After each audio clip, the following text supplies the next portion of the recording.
Assalamualaikum warahmatullahi wabarakatuh. Saya Isdali Umar, CGP Angkatan 11 dari Kabupaten Serdang Bedagai dari SD Negeri 10828 Harus Panjang bersama Ibu Kepala Sekolah dari SD Negeri 106223.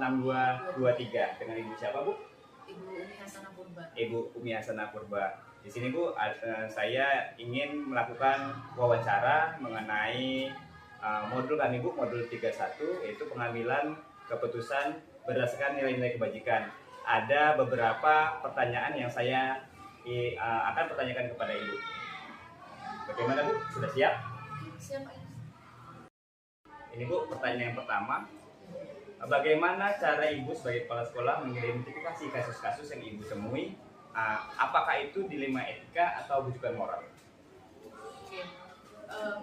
Banyak ya Pak, kalau di sekolah itu banyak terjadi kasus-kasus, sering terjadi baik dia dilema etika ataupun bujukan moral. Sebenarnya mudah saja Pak untuk mengidentifikasi itu termasuk ke dalam dilema etika atau bujukan moral.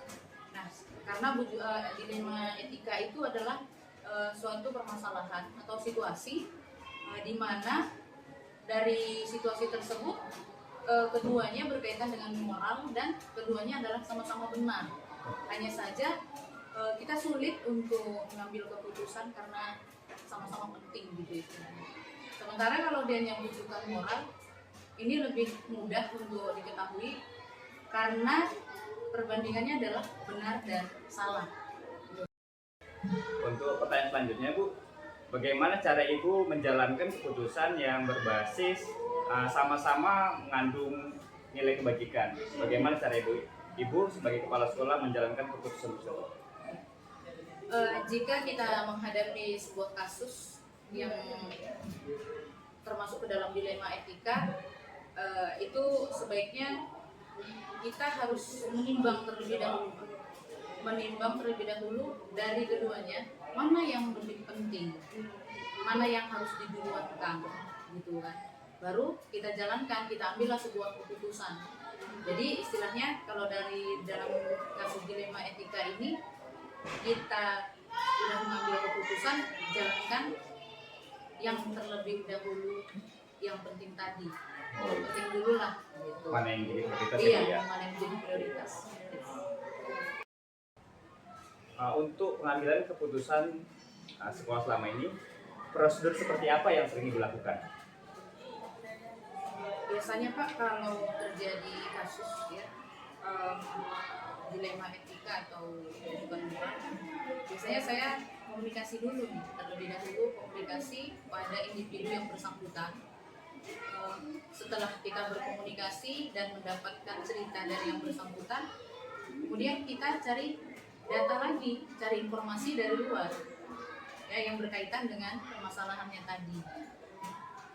Bisa kita cari dari warga sekolah, dari guru-guru yang berkaitan dengan masalah. Setelah itu barulah kita melakukan analisis dalam mengambil keputusan yang terbaik. Terima kasih, Bu, ya. Hal apa saja yang Ibu rasa efektif dalam pengambilan keputusan dalam kasus dilema etika? Biasanya kalau ada sebuah masalah, saya anggap keputusan itu efektif apabila masalah itu dapat diselesaikan secara objektif, tidak memihak, dan dapat diselesaikan secara bijaksana dengan baik tanpa menyakiti perasaan di antara kedua pihak. Sebagai kepala sekolah, apakah Ibu memiliki tata krama atau jadwal dalam mengambil keputusan?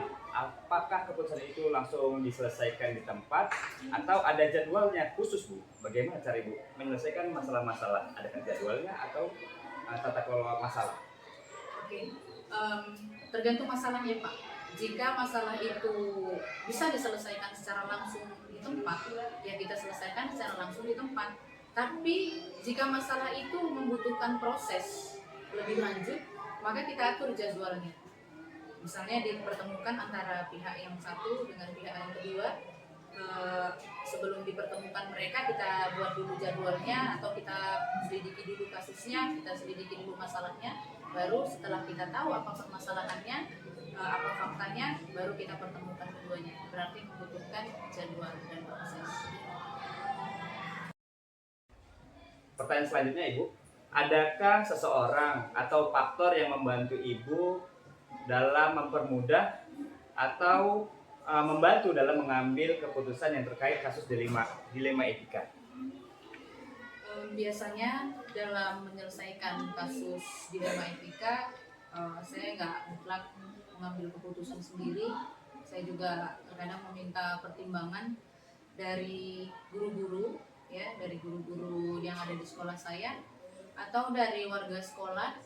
Bahkan kemungkinan kalau kasus itu sedikit berat, Pak, saya meminta juga pertimbangan dari atasan saya langsung. Dalam pengambilan keputusan kasus dilema etika, apa saja yang merupakan tantangan bagi Ibu dalam menyelesaikannya? Banyak tantangan yang kita hadapi ketika menyelesaikan masalah di sekolah.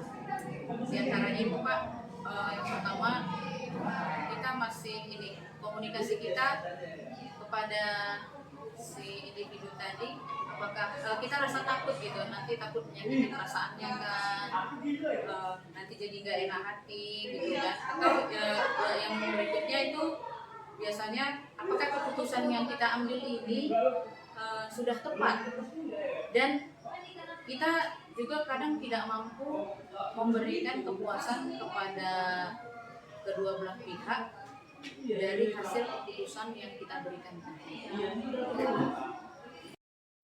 Pertanyaan terakhir nih Bu, dari pembicaraan kita mengenai kasus dilema etika atau rujukan moral. Dari pembicaraan yang telah kita lalui tadi, pembelajaran apa yang dapat Ibu petik dari penyelesaian Ibu terkait kasus dilema etika? Selama saya menjadi kepala sekolah ya Pak, ada beberapa sekolah yang sudah saya jalani dan banyak juga masalah-masalah yang timbul. Kepala sekolah itu bukan hanya sebagai pemimpin di sekolah, tetapi juga pengambil keputusan dan kebijakan yang harus tepat sasarannya. Sehingga kepala sekolah itu juga sebenarnya harus menguasai beberapa ilmu supaya dia bisa mengambil keputusan dengan benar, dengan tepat. Yaitu diantaranya itu ada, dia harus menguasai ilmu komunikasi, bahkan psikologi, dan yang paling penting itu adalah kepala sekolah memahami betul tentang peraturan-peraturan yang harus dijalankan. Jadi ada banyak faktornya juga selain komunikasi, kemampuannya psikologi atau memahami situasinya, kemudian juga ada beberapa faktor yang lain. Jadi terima kasih Bu atas pembicaraan kita ini. Semoga menjadi referensi bagi saya sendiri atas pengambilan kasus terkait dilema etika. Terima kasih Bu. Assalamualaikum warahmatullahi wabarakatuh Pak. Waalaikumsalam.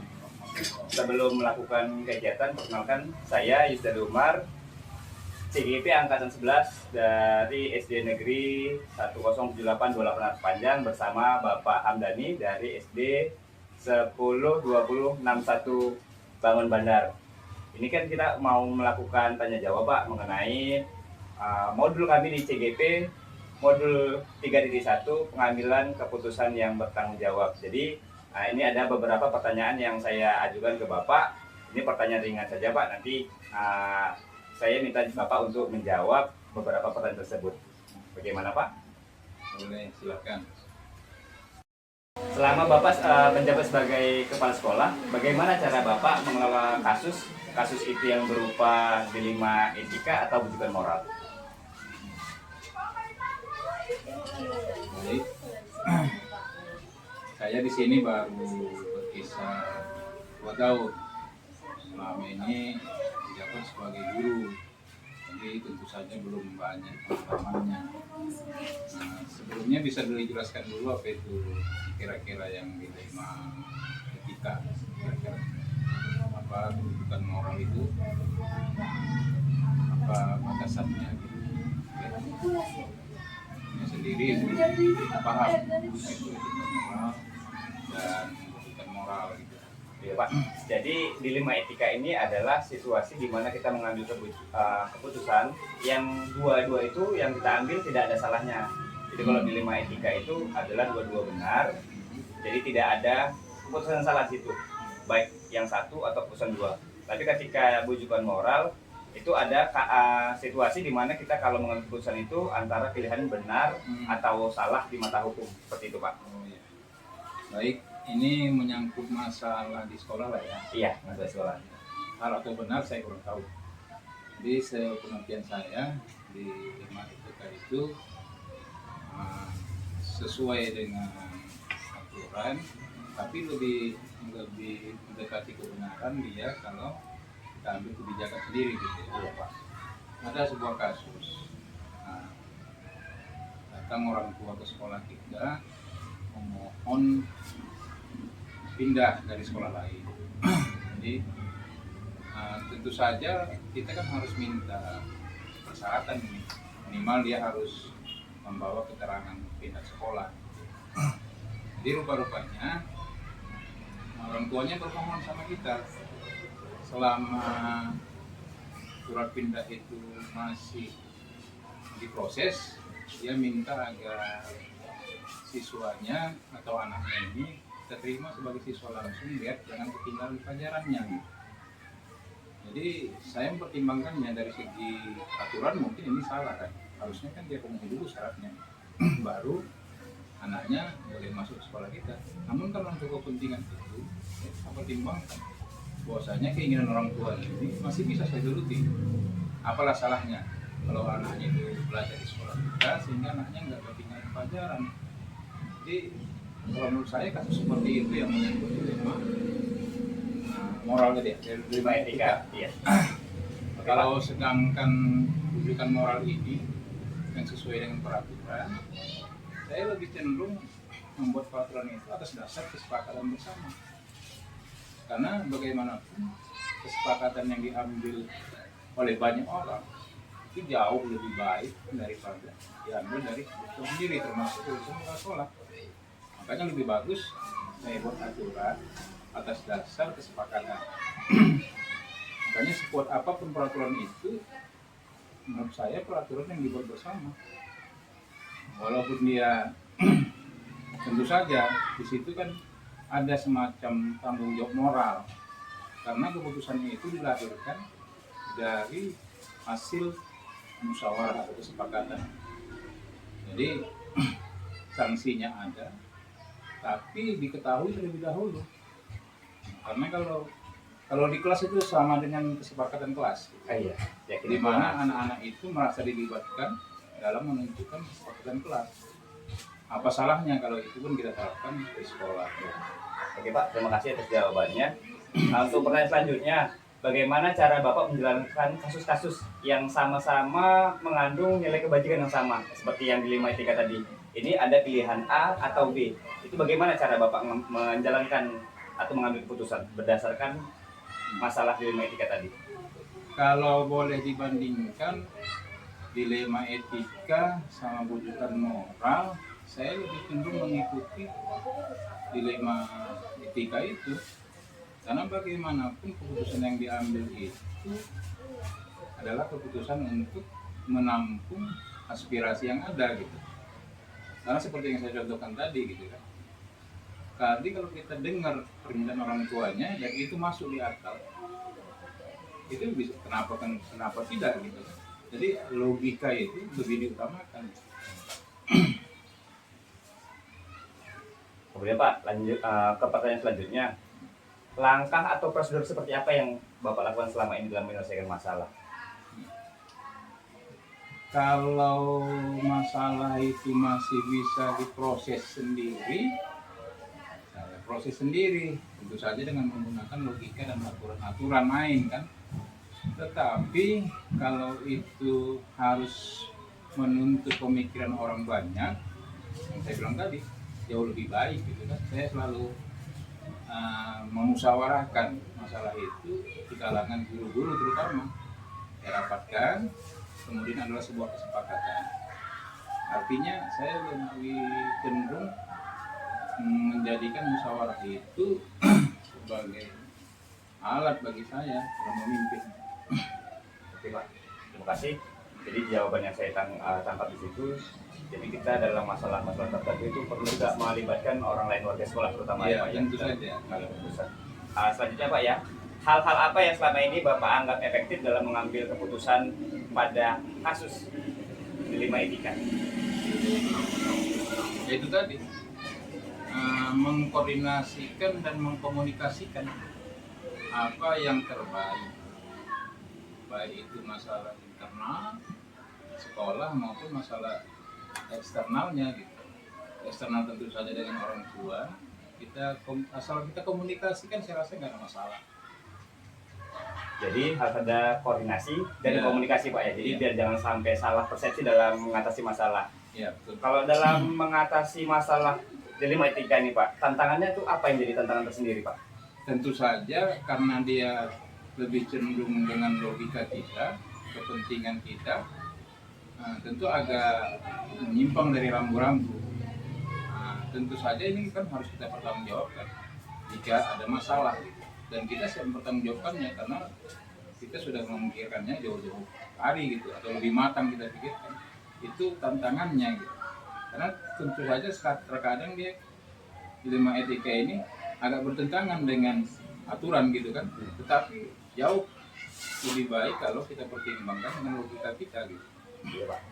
Jadi mengenai masalah dilema etika itu sendiri, apakah Bapak memiliki tata kelola, ini maksudnya tata kelola dan jadwal mengenai proses identifikasi masalah atau menyelesaikan masalah, atau Bapak proses di tempat atau memang ada jadwal khusus menyelesaikannya Pak?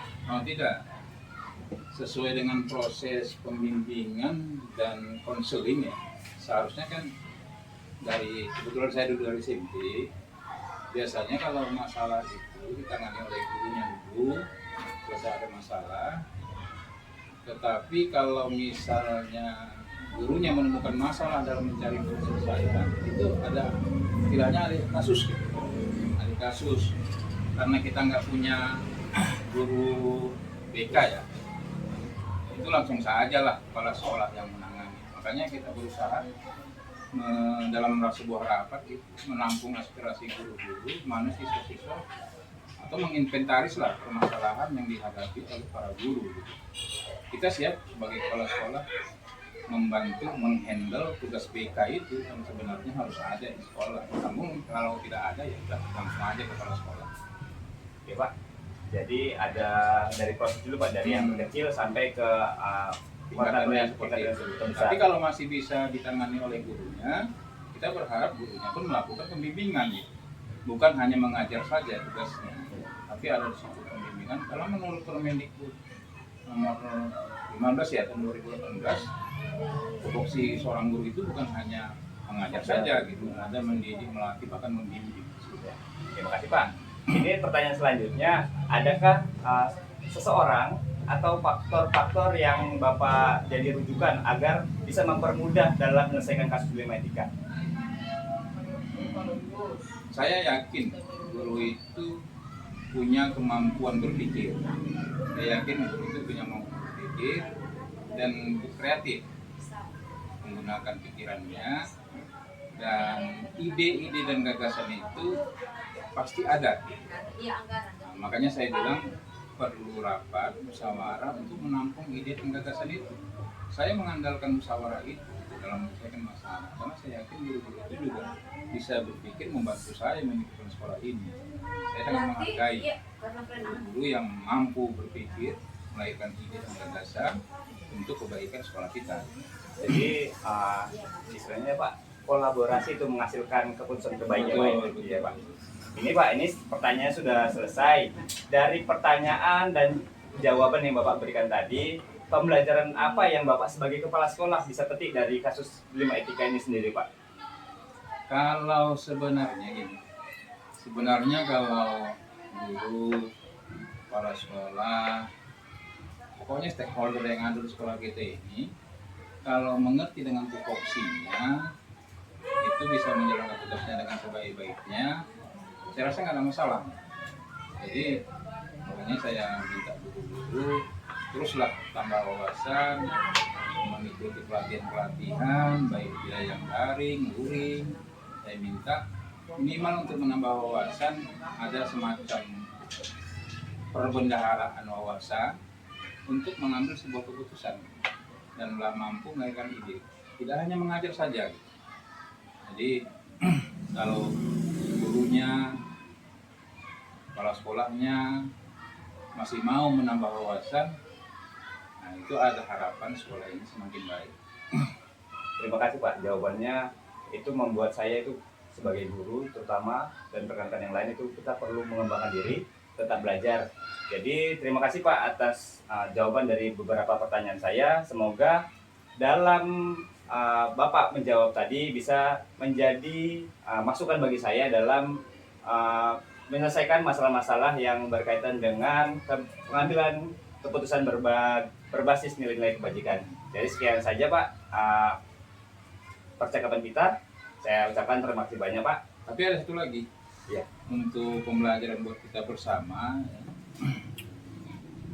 Dari sisi kepala sekolah lah, itu kalau boleh terbukalah kata kritikan, karena bagaimanapun kekurangan kita kadang-kadang nggak bisa kita lihat sendiri, gitu. Orang yang melihat. Makanya saya suka dengan kritikan-kritikan dari guru, itu membuka peluang saya kembali belajar, gitu kan, memperbaiki diri. Jadi sehingga gurunya itu betul-betul merdeka dalam berpikir. Makanya saya coba tidak membawa ke hati kalau misalnya gurunya memberikan kritikan buat saya, karena saya tidak mau hidup sampai ini senang dengan pujian-pujian, gitu kan. Tetapi saya lebih suka hidup ini penuh dengan kritikan, karena kritikan itu nanti akan membawa kebaikan buat saya. Itu yang saya rasakan. Terima kasih banyak Pak. Oke. Selamat siang. Ya. Assalamualaikum warahmatullahi wabarakatuh. Saya Isdalil Umar SPD CGP angkatan 11 Kabupaten Serdang Bedagai dari SD Negeri 10828 Aras Panjang akan melakukan pertanyaan atau wawancara kepada Ibu Kepala Sekolah Ibu Salmia SAG, Kepala Sekolah SD Negeri 10828 terkait dengan modul 31 yang merupakan pengambilan keputusan berdasarkan nilai-nilai kebajikan. Bagaimana Bu? Udah bisa dimulai pertanyaan sesi tanya jawab kita ya. Untuk pertanyaan pertama Ibu, bagaimana Ibu mengidentifikasi kasus-kasus yang berkaitan dengan dilema etika atau rujukan moral? Kalau saya dalam menanggapi hal ini, saya akan mempelajari dan menyimpulkan kasus apa yang terjadi. Nah, kemudian bagaimana Ibu menjalankan pengambil keputusan di sekolah Ibu jika keputusan itu sama-sama benar atau memiliki nilai kebajikan yang sama? Itu ditujukan kepada situasi sulit yang harus memilih antara dua. Keduanya secara moral itu benar, tetapi bertentangan.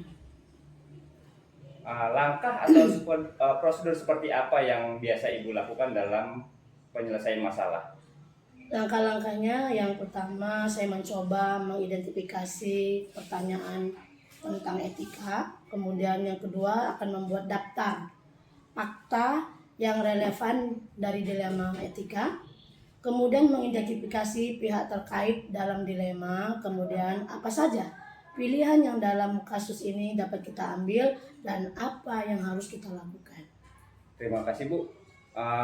Untuk selama ini dalam menyelesaikan kasus dilema etika, apa-apa saja yang Ibu anggap efektif dalam menyelesaikan kasus tersebut? Saya mengambil 3 prinsip resolusi.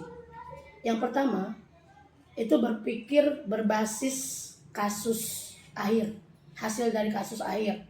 Kemudian yang kedua, berorientasi pada antara yang benar dan yang salah. Kemudian mengutamakan rasa peduli. Kemudian dalam menyelesaikan kasus yang berkaitan dengan dilema etika ini Bu, apa sih tantangan yang Ibu hadapi selama ini? Tidak adanya solusi yang jelas ya, yang sesuai dengan norma etika. Iya, Bu. Untuk menyelesaikan kasus yang berkaitan dengan dilema etika, apakah Ibu mempunyai sebuah tata kala atau jadwal itu untuk menyelesaikan masalah? Apakah Ibu biasanya langsung menyelesaikan di tempat atau Ibu perlu waktu dan membuat jadwal itu untuk menyelesaikan masalah tersebut? Mengenai masalah ini kita tidak menentukan jadwal. Kita menyelesaikan di saat itu juga. Kita memakai prosedur yaitu melakukan analisis risiko dan kemudian berbicara dengan orang yang bersangkutan. Ya Bu, adakah faktor atau seseorang yang biasanya membantu Ibu atau mempermudah Ibu dalam mengatasi kasus dilema etika? Saya lakukan yang pertama ya, periksa semua fakta. Yang kedua, apakah hal tersebut sah atau etis, dan yang terakhir identifikasi tindakan yang harus kita lakukan untuk ke selanjutnya. Oke Bu, dari hal-hal yang telah Ibu sampaikan gitu, apakah pembelajaran yang bisa Ibu petik dan bagi dari pengalaman itu yang mengenai dilema etika selama ini Ibu hadapi? Kita dapat pertama pertimbangan yang lebih mendalam, kedua kita bisa mengembangkan aturan etika, yang ketiga kita bisa mengambil keputusan etis, kita bisa meningkatkan keterampilan berpikir yang kritis, yang kemudian bisa mengembangkan kompetensi sosial dan emosional. Itu menurut saya mengenai etika. Iya. Terima kasih Bu, semoga apa-apa yang Ibu sampaikan tadi bisa menjadi bahan rujukan saya dalam menyelesaikan kasus-kasus yang berkaitan dengan dilema etika. Terima kasih Bu, selamat siang. Siap.